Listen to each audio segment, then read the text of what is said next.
Gentlemen, there's one question I hear repeatedly from men after they reach their 60s, yet it's rarely discussed honestly. It isn't simply about desire or performance, it's about frequency. How often should a healthy man over 60 be ejaculating? Should you continue as often as you did decades ago? Should you reduce it dramatically because of your age?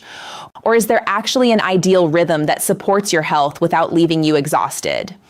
I'm Dr. Leah, a urologist with over 15 years of experience, and throughout my career, I've helped countless men understand that sexual health is far more than what happens in the bedroom.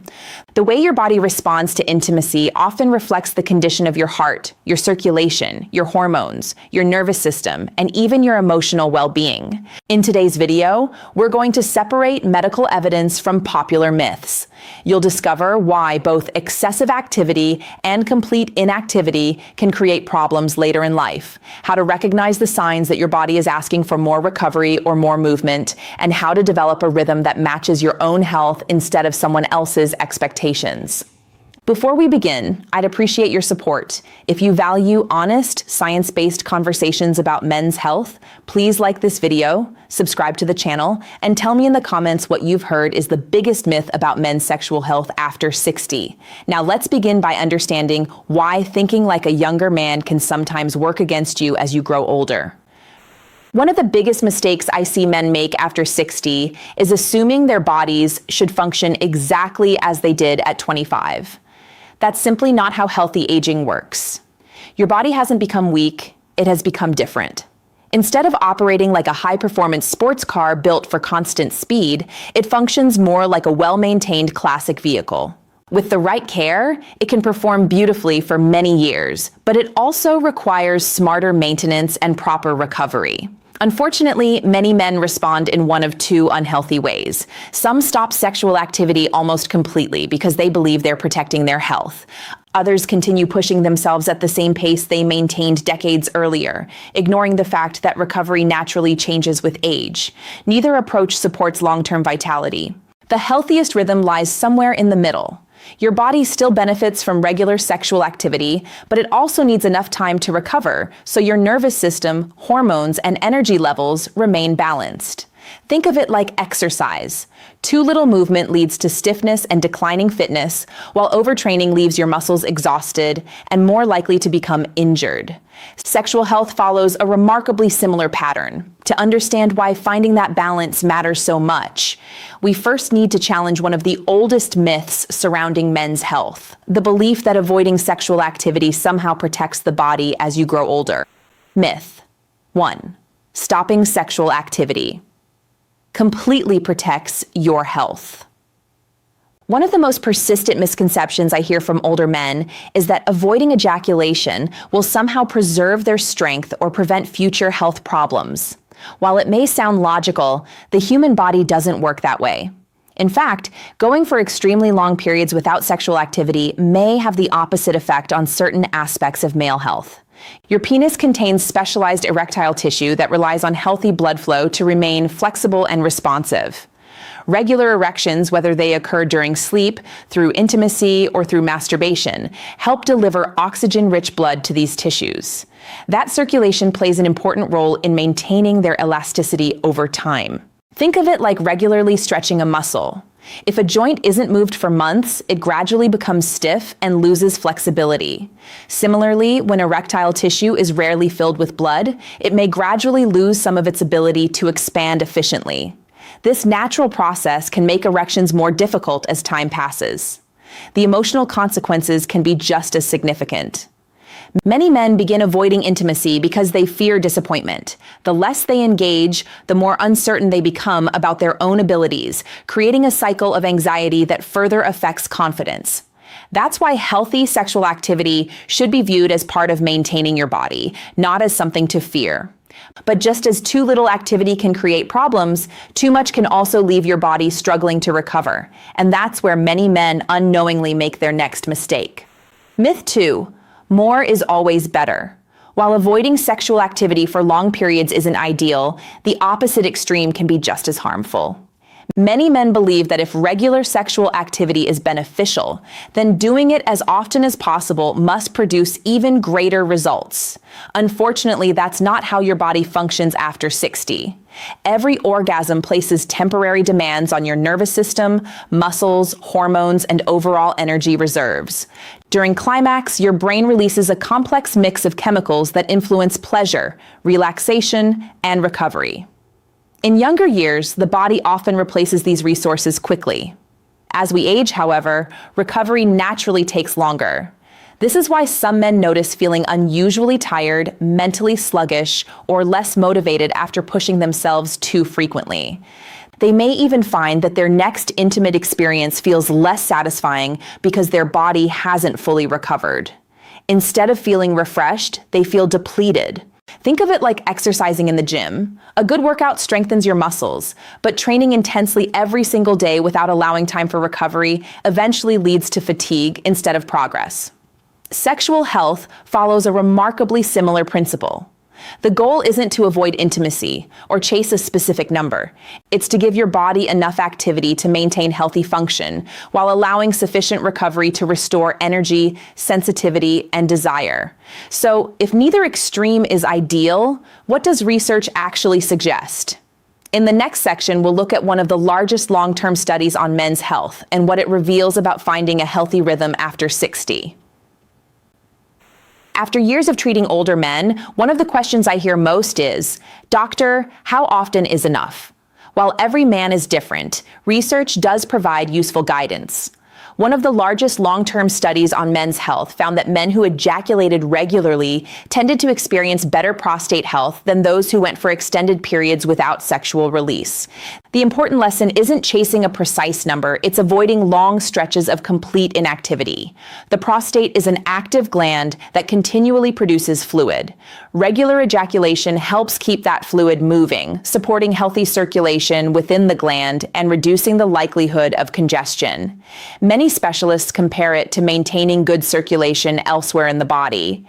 Systems that remain active generally function more efficiently than those left inactive for long periods. For many healthy men over 60, a rhythm of roughly once every 4 to 7 days may provide a practical starting point. That schedule gives the body time to recover while still maintaining healthy function. However, it's not a rule that fits everyone. Your overall health, medications, energy levels, relationship status, and individual recovery all influence what rhythm is best for you. This is why I encourage men to stop comparing themselves with others. The healthiest schedule isn't the one someone else follows, it's the one your own body consistently responds to with energy, satisfaction, and good overall well-being. But how do you know if you've gone beyond your body's ideal rhythm? Fortunately, your body gives clear warning signs if you know how to recognize them. Mistake 1: ignoring the signs that your body needs more recovery. One of the biggest advantages of aging is that your body becomes very honest. It tells you when you're doing too much if you're willing to pay attention. Unfortunately, many men dismiss these signals, assuming they simply come with age, when they're actually signs that their recovery rhythm needs adjusting. The first warning sign is how you feel the following day.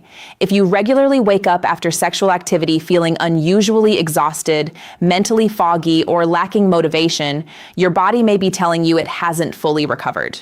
While occasional tiredness is completely normal, persistent fatigue after every encounter suggests your nervous system and energy reserves need more time to recharge. Another clue is a noticeable drop in sensitivity or enthusiasm.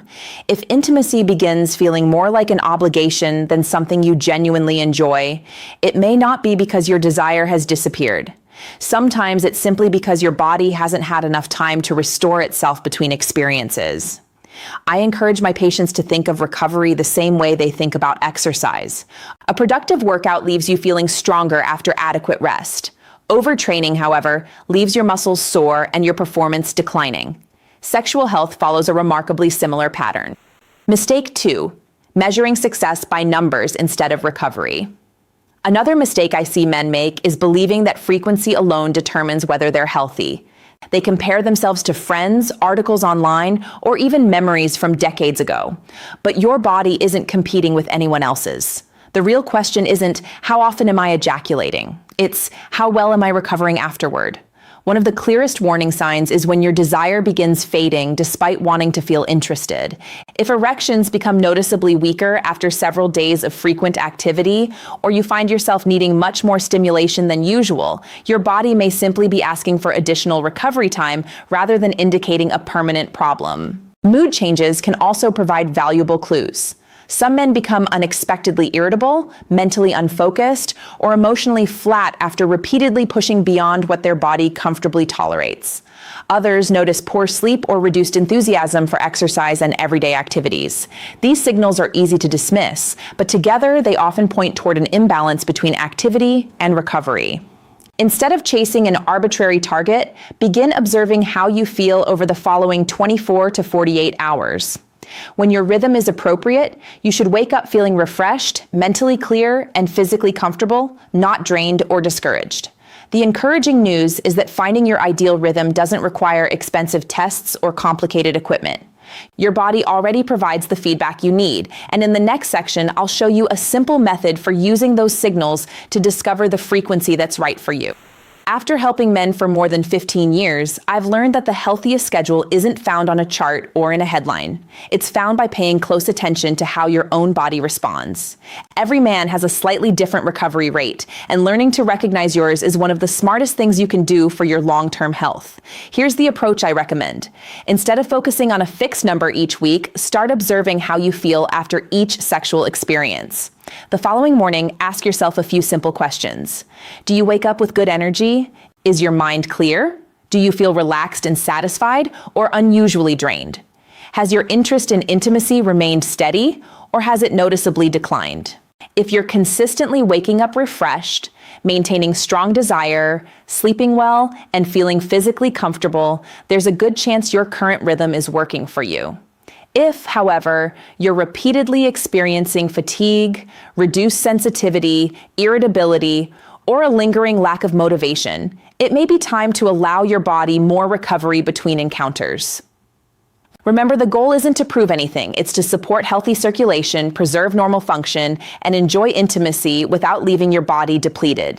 As we finish, I want you to remember one simple truth. There is no perfect number that applies to every man. The healthiest sexual rhythm after 60 isn't determined by your age alone.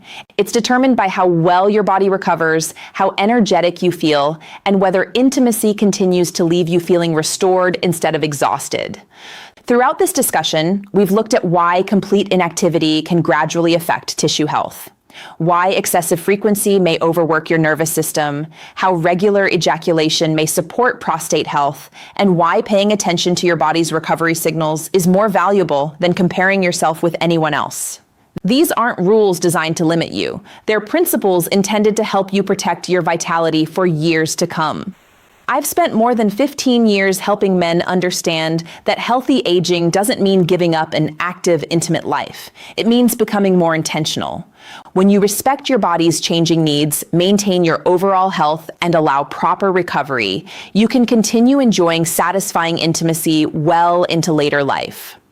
I'm Dr. Leah, a urologist with over 15 years of experience, and I hope today's conversation has helped you better understand your body's natural rhythm. If you found this video valuable, please like, subscribe, and turn on notifications so you don't miss future evidence-based discussions on men's health and healthy aging. Finally, I'd love to hear from you. What surprised you most about today's discussion? Share your thoughts in the comments below, and until next time, take good care of your health because true vitality comes from understanding your body, not fighting against it.